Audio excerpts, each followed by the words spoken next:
আসসালামু আলাইকুম। গ্রামের বাজার থেকে জনি বলছি। একটা বিষয় আপনাদের সাথে শেয়ার করার জন্য আজকের এই ভিডিওটি করা। আমার বন্ধু বান্ধব বা ফ্রেন্ড সার্কেল যারা আছেন তারা অবশ্যই ভিডিওটা দেখে একটু সতর্ক হবেন। আমার হাতে যে প্যাকেটটা দেখতে পাচ্ছেন এটা হচ্ছে আখরোটের প্যাকেট। হ্যাঁ, এই প্যাকেটটা হচ্ছে আমরা ঢাকা থেকে ক্রয় করেছি।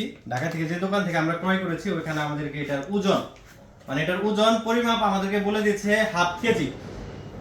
এটা এখন আমি একটু পরিমাপ করে দেখাচ্ছি আপনাদের। এটা কিন্তু হাফ কেজি আছে। এখানে বিষয়টা কি হচ্ছে আপনি একটু লক্ষ্য করুন।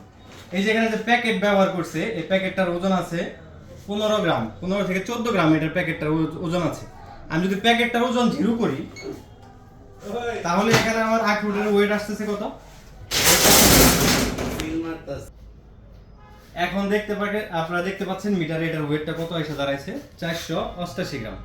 তার মানে হচ্ছে আমার এই প্যাকেটের যে ওয়েট 15 গ্রাম এটা কিন্তু ওরা হচ্ছে 0 করে নেই, এটার ওয়েটটা 0 করে নেই। 0 না করার ক্ষেত্রে আমার কিন্তু এখানে এটার পরিমাপ কমে গেছে। কিন্তু গ্রামের বাজার এই বিষয়গুলো সবসময় লক্ষ্য রাখে। কাস্টমারকে কিন্তু আমরা এই প্যাকেট বিক্রি করি না, এটার ভিতরের পণ্য বিক্রি করি।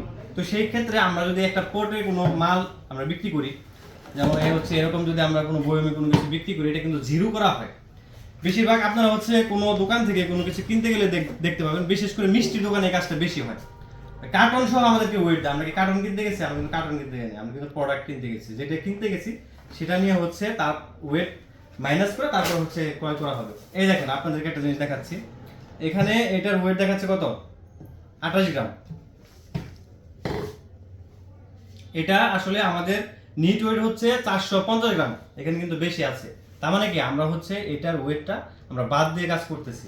আপনাদেরকে আবার দেখেন, আমি একটু এই যে 0 করছি, এই যে আমরা কিন্তু 450 গ্রাম বলে এটা বিক্রি করতেছি। এটা নেট ওয়েট কিন্তু 450 গ্রাম, কিন্তু আমরা এই পটের ওয়েটটা কিন্তু বাদ দিয়ে সেল করতেছি। গ্রামের বাজার সবসময় ওজনের ক্ষেত্রে বেশিরভাগ এই জিনিসটা ফোকাস রাখে। এই বিষয়ে অবশ্য আমার ভাই ইসলামিক দৃষ্টিকোণ থেকে কি বলে ওজনের ব্যাপারে সেটা হচ্ছে আমার ভাই আপনাদের সাথে একটু কথা বলবো। আসসালামু আলাইকুম রহমতুল্লাহ। গ্রামের বাজার থেকে জায়েদ হাসান বলছি। আসলে ওজনের ব্যাপারটা নিয়ে যদি আমি কথা বলি, এটা হচ্ছে আল্লাহ তাআলার কাছে খুবই জঘন্য এবং নিকৃষ্ট একটা কাজ। একটা ব্যবসায়ী যখন ওজনে কম দিবে এবং আমি যদি আমার কাস্টমারকে আমি ওজনে যদি সামান্যতম কম দিই, তো এটার জন্য আল্লাহ তাআলার কাছে কিন্তু জবাবদিহি করতে হবে আমার। আর বিশেষ করে ওজনে কম দেওয়া এটা কোনো সত্যবাদী ব্যবসায়ীর এটা আলামত হতে পারে না। আর আল্লাহ রসুল সাল্লাল্লাহু আলাইহি সাল্লাম বলেছেন, একজন সৎ এবং সত্যবাদী ব্যবসায়ী তার হাসর নাসর হবে শহীদদের সাথে। কত বড় মর্তবা একজন ভালো ব্যবসায়ীর আল্লাহ তাআলা দিচ্ছেন। আল্লাহ রসুল সাল্লাল্লাহু আলাইহি ওয়াসাল্লাম আমাদেরকে সেই খুশখবরই শোনাইছেন, সেই সুসংবাদটা শোনাইছেন। এই জন্য আমরা প্রত্যেকেই সৎভাবে ব্যবসা করার জন্য চেষ্টা করবো। এবং আমি আপনাদেরকে একটি বিষয় ইনশিওর করতে যাচ্ছি, সেটা হচ্ছে গ্রামের বাজার সবসময় সৎভাবে ব্যবসা করার চেষ্টা করে এবং ভালো প্রোডাক্টটা কাস্টমারের দোরগোড়ায় পৌঁছে দিতে চেষ্টা করে।